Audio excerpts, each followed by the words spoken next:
Anak-anak, bagaimana sebenarnya proses elektrolisis itu?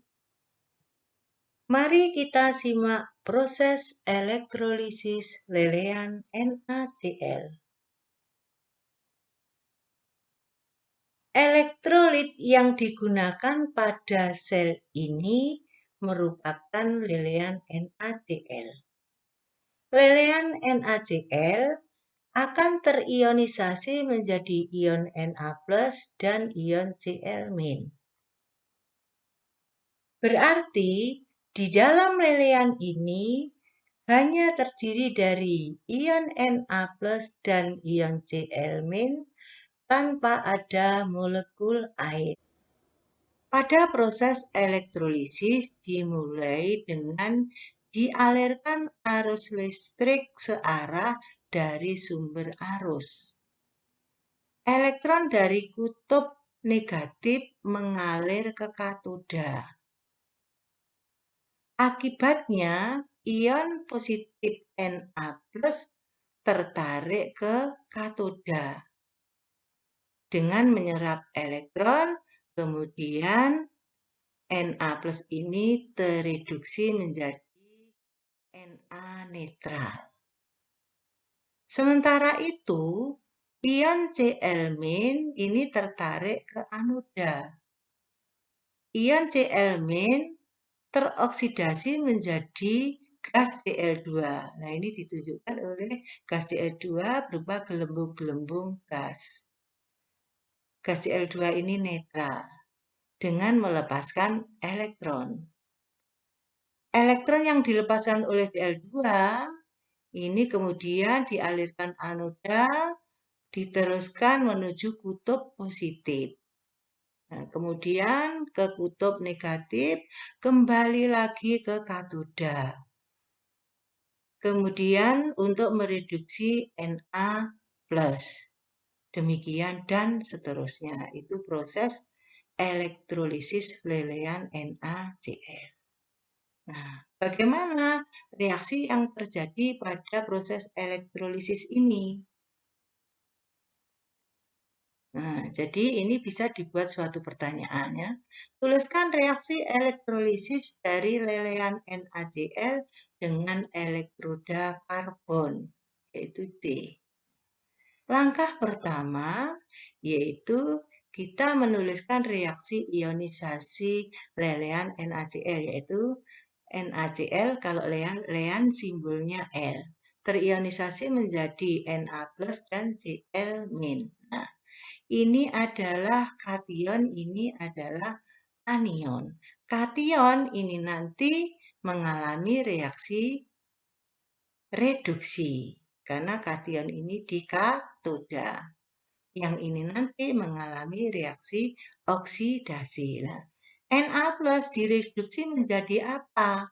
Nah, langkah pertama kita melihat ion ini dari apa? Lelehan apa larutan? Nah, ternyata dari lelehan.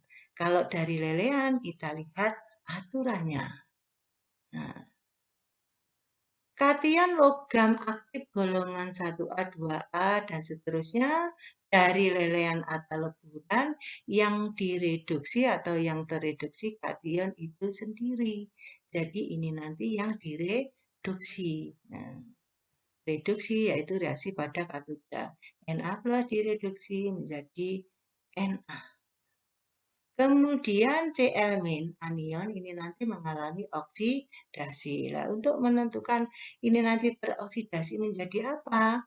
Kita lihat elektrodanya. Elektrodanya karbon, ini termasuk elektroda inert. Nah, maka kita melihat ketentuan di reaksi oksidasi untuk elektroda inert. Nah, ini ketentuannya.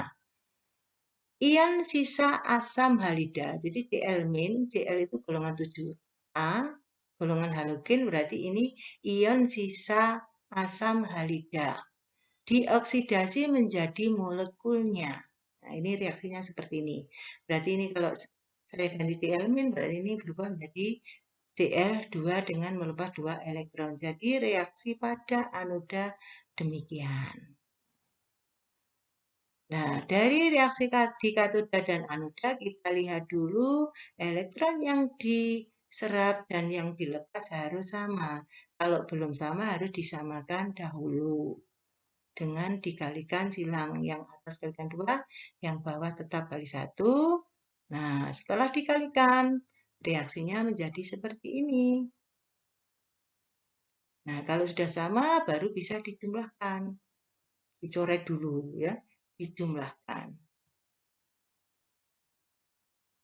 Nah, jadi ini reaksi yang terjadi di sel elektrolisis secara keseluruhan seperti ini. Jadi NaCl itu kalau di elektrolisis akan terurai menjadi unsur-unsurnya, unsur-unsur penyusunnya. Nah, ini Na plus Cl- ini kan sama dengan NaCl.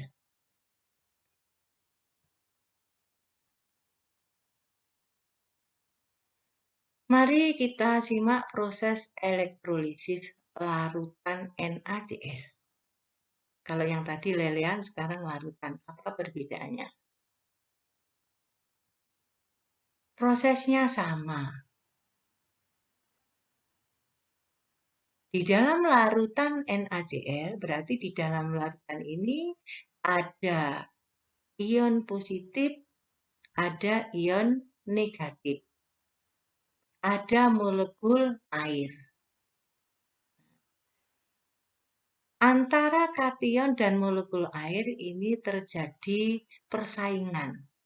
Demikian juga antara anion dengan molekul air ini terjadi persaingan.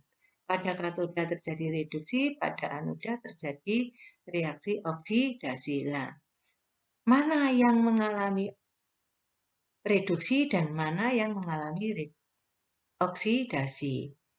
Cl- atau air, yang ini Na+ atau H2O yang mengalami reduksi.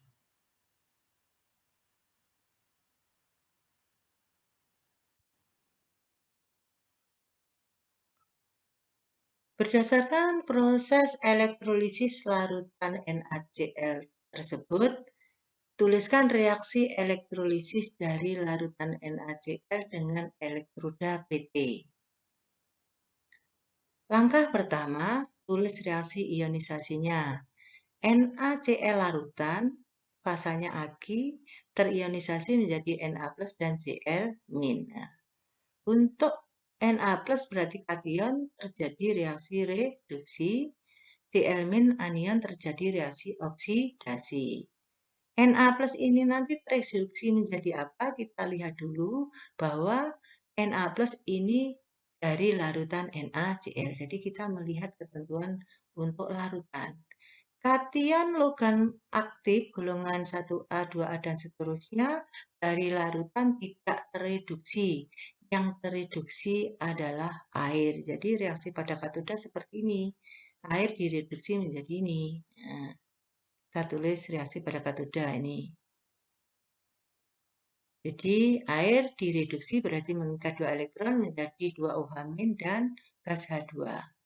Kemudian anionnya, Cl-nya, ini nanti teroksidasi menjadi apa? Nah, ini kita melihat elektrodanya. Elektrodanya PT. Ini elektroda iner atau non-inet. Ternyata merupakan elektroda inet. Jadi, ini nanti hasilnya apa? Kita melihat ketentuannya untuk elektroda inet.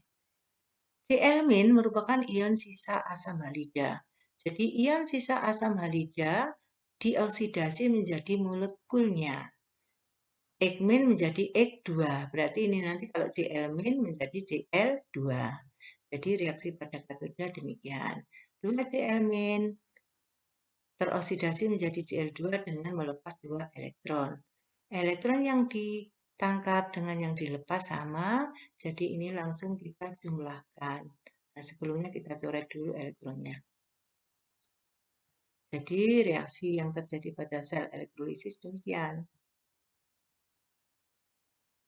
2 Cl- H2O berubah menjadi 2OH-, H2 dan Cl2.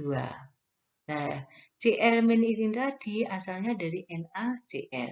ini namanya reaksi ion, bisa dikembalikan ke reaksi molekulnya, berarti ini ditambah Na plus menjadi NaCl. 2 NaCl plus H2O, hasilnya berarti ini OH-nya ditambah Na plus, menjadi 2 NaOH plus H2 dan Cl2. Ini namanya persamaan reaksi ion, ini namanya persamaan reaksi molekuler. Nah, sekarang contoh soal yang lain. Tuliskan reaksi elektrolisis dari larutan Na2SO4 dengan elektroda karbon. Langkah pertama tetap sama, tulis reaksi ionisasinya. Kationnya reduksi, anionnya oksidasi. Kita lihat ini dalam bentuk larutan atau dari larutan. Nah, kita lihat aturan yang dari larutan. Kation logam aktif golongan 1A ini tidak tereduksi, yang tereduksi air. Jadi demikian. Kemudian anion SO4 2-min.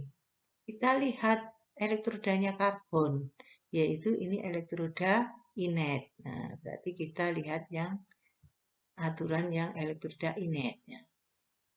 SO4 2-min termasuk ion sisa asam oksi, sisa asam yang mengandung oksigen. Untuk ion sisa asam oksi tidak teroksidasi, yang teroksidasi adalah air. Jadi di dalam anoda reaksi oksidasinya adalah air. Air dioksidasi menjadi 4H+ plus O2 plus 4 elektron. Elektron yang dilepas ini 4, ini 2. Berarti harus disamakan dulu dengan perkalian silang. Nah, kemudian menjadi seperti ini setelah dikalikan. Baru kita jumlahkan. Kita coret dulu elektronnya. Jadi reaksi selnya demikian. Ini dijumlahkan menjadi 6H2O, 4H+, 4OH-, H2O2. 4H+ dengan 4OH- ini bereaksi membentuk molekul air. Sehingga reaksinya demikian. Di ruas kiri ada molekul air, ruas kanan ada molekul air, bisa dicoret. Nah, sehingga reaksinya demikian. Kita lanjutkan contoh soal nomor 4. Tuliskan reaksi elektrolisis dari larutan ZnSO4 dengan elektroda tembaga. Langkah pertama, tulis reaksi ionisasi. ZnSO4 terionisasi menjadi Zn2+ dan SO4 2-min. Kationnya ini mengalami reaksi reduksi. Tereduksi jadi apa? Kita lihat bahwa Zn2+ dari larutan. Berarti kita lihat aturan dari larutan. Kation selain logam aktif golongan 1A2A dan seterusnya yang tereduksi kation itu sendiri. Jadi Zn2+ kan selain golongan 1A, 2A selain Mn2+. Jadi kation ini sendiri tereduksi. Nah, kita lihat. Reaksi reduksi pada katoda berarti Zn2+ tereduksi berarti mengikat 2 elektron menjadi Zn. Nah, sekarang anionnya ini teroksidasi jadi apa? Kita lihat elektrodanya. Ternyata elektrodanya adalah non-inet. Nah, sekarang kita lihat aturannya untuk elektroda non-inet. Untuk elektroda non-inet yang teroksidasi elektroda atau anodanya. Jadi ini yang teroksidasi adalah elektroda. Elektrodanya apa? Cu. Jadi yang teroksidasi ini Cu-nya ini. Bukan anionnya ini. Nah, sekarang kita lihat reaksi oksidasinya. Cu teroksidasi menjadi Cu2+ dengan melepaskan 2 elektron. Kebetulan elektron yang ditangkap dan yang dilepas sama, kita coret, kita jumlahkan. Sehingga reaksi selnya seperti ini. Zn2+, Cu menjadi Zn, endapan Cn dan ion Cu12. Ini reaksi pada sel elektrolisis.